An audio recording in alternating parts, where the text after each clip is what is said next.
Obviously, disappointed in the loss last night. Had a lot of opportunities to put it away, didn't get it done.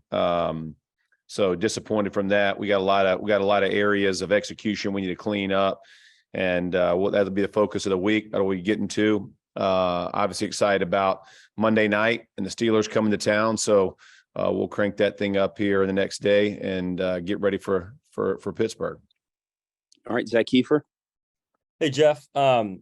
Nobody knows more than you what an offensive line can do for a team, and when it's the backbone of an offense. I mean, you guys did that for a decade here, and it was probably a little underappreciated. You got here and you said last week that this offensive line, it's not lacking talent, and it's not lacking effort. What were the issues yesterday that you saw from your end? Yeah, execution errors, honestly, Zach. Like we had opportunities to make plays, and it would be one guy, kind of here on the edge, or another guy here. And we've talked about it. It's a point of emphasis for us each and every week about making sure that we understand our assignment, we understand how to go about it, and then the execution lies in the finished product. And so we just failed at execution too often. And when you look at it, they played tight to the line of scrimmage. There's a lot of bodies up there, and there were times that we were moving guys out, and one section of the offensive line, the other section of the line wasn't quite there, or it may have been at the tight end, or even outside of that. And again, it's all guys on board. Everybody, I thought the effort was excellent. Those guys were pushing and fighting and doing their absolute best. But again, it's the details that matter. And so just going back and coaching those fine details, making sure we understand it and then execute it. Chap. Jeff, through your years as a player and your short career as a coach, do you draw motivation at all, or I guess encouragement from the fact that throughout this season, this team's been right there against the really, really good teams? It's a play or two, or the fact that you can't finish. Is that over? Can you not draw encouragement because you can't finish in as many games as you need to? Yeah, no, I think it's encouraging. I told the guys last night or yesterday afternoon when we left the game that, the men in this locker room are plenty to get it done. We have to find a way to translate what's happening on the practice field to the game field.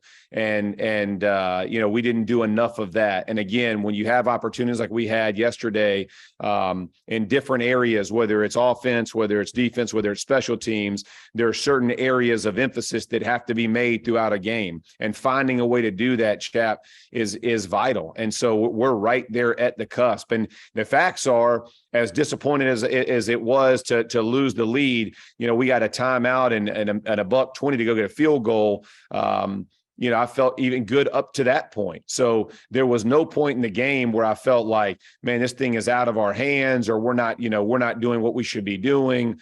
Excuse me. I felt, and that's what I told the guys, you had the opportunities, and as a player, that's all you can ask for is a chance to win at the end. And unfortunately, we just didn't get it done when we needed to. But very optimistic about the guys, the effort, the way they played, finding a way to close out a win. And I call it learning how to win, right? Like we have to learn how to win. And as a player, you have to learn it, but as a coach, I have to learn and have to teach that as well. And so that's what we'll go back this week. And again, making sure we understand that execution that separates teams that win and teams that don't. Quick follow-up. I mean, at the end of the season, the teams that are better one possession games, they're the ones that are still playing, right? Absolutely. Yeah. The idea that you're going to go and just walk teams off the NFL field, that's a pipe dream, right? Like you have to understand that these are going to be tight games. And I told them, when we addressed it day one, facing the Eagles, listen, you're going to have a chance in the fourth quarter to win this game. It's whoever executes to finish the game is ultimately going to be the one who walks off victorious. And again, they made more plays at the end than we did. And that's how they got the victory. Thanks, Jeff. James Boyd. Jeff, I apologize if you addressed this yesterday, but I know Isaiah Rodgers left the game with the head thing. Any update on him, number one? And number two, it was reported by, I believe, James Palmer that Matt Pryor was in the hospital yesterday with an illness. Any update on him either? No. So James, Rogers was evaluated and cleared, no issue. So he came back and was fine. So appreciate that. And then Pryor woke up Sunday feeling ill. The medical team thought it would be best to send him to the hospital to get evaluated. He did that, was there yesterday, and then was released and is feeling better. But yeah, both guys one was cleared, and then obviously with Pryor, how good he recovers from being that sick, we'll see. Nate Atkins. Hey, Jeff, I was just curious about the decision to play Deion Jackson on that final drive over Jonathan Taylor. Is that just a matter of the time that was left in the game and using him as a passing back, or is there any value to having JT out there, having your best player on the field, even if the game's not really set up for him as well? Yeah. We had talked about that going in to the game. That was the plan. If we had a 2-minute there, that was going to be it. And Scotty and I talked about it, and before the game, and that's just the way the game kind of fell out. So you wish you have one closed out, but having to go 2-minute, that was the way that was going to be executed, and that was the player in. Okay, we'll go 3 more. Joel Erickson. Jeff, there were a lot of changes on the offensive line early in the season. Do you anticipate making more changes? Do you want to stick with the 5 you have for a while? How do you see that? No, we're going to stick with what we got. If I see somebody that's struggling significantly, I got to tell you the best 11 are going to play. Again, some of it's growing pains, right? When you talk about Bernie out at left tackle and Fries at guard, right? There's some things that they just have to learn, and you learn by experience. And as rough as that sounds, it happens. But both guys have competed, they've battled, they've done all the things that we've asked them to do in practice. And again, they're getting better each week, but they're learning. And unfortunately, some of those times it shows in very inopportune times like it did yesterday, but both guys are still progressing, and I like their effort, and I like the way they are progressing. We just got to get there as fast as possible. Kevin Bowen. Jeff, I know you weren't here back for that Kansas City game earlier in the year, but Kansas City and Philly, that's now twice that Gus's units held them to season lows, and those are 2 obviously pretty good offenses. What can you say about the effort that, again, from afar, you've seen with the defense this season and now up close? Yeah, I mean, listen, hats off to Gus and the whole defense. I mean, those guys played lights out to hold Philly to 17 points, and the way that they did. I mean, that to me is a winning performance by those guys. They played lights out and did a really good job, had a great plan. They executed, and to top it all off, we had, 3 of the guys who were sick throughout the whole week who basically couldn't practice. So not only did they overcome, the illness and the way, but the way they played, man, it was, I told Gus, I thought they had a heck of a performance and gave us plenty of opportunities to win.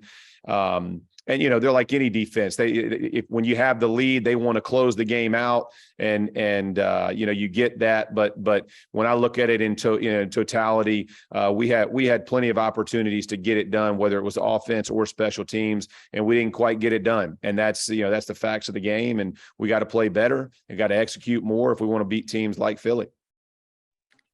All right, last one, George Bremer.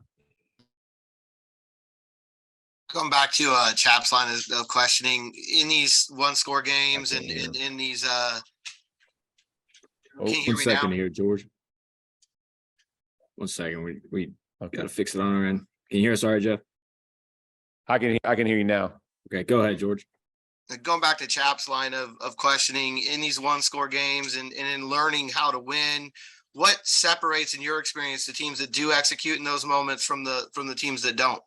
Yeah, simplicity and execution, right? Is that what your core plays are and being able to execute those. And listen, this travels throughout a game. It's not just in the final minutes of a game; it's throughout, right? And some of our red zone struggles, there are plays to be made, and you have to execute them. You got to make them, and they're not overly complicated. They're there to be made. Again, it's just about executing at those moments. And so I think just making sure guys understand the moment is what it is. It doesn't matter if it's the first quarter or the fourth quarter, there are going to be opportunities to make plays. You have to be consistent in making those plays. That's how you diminish the moment, right? Is because you've made those plays time and time again, that it gets to be habit, as opposed to, oh man, I got to go make something happen. And so putting them in positions, whether it's in practice or in game situations, that they continue to have to make the same ones over and over.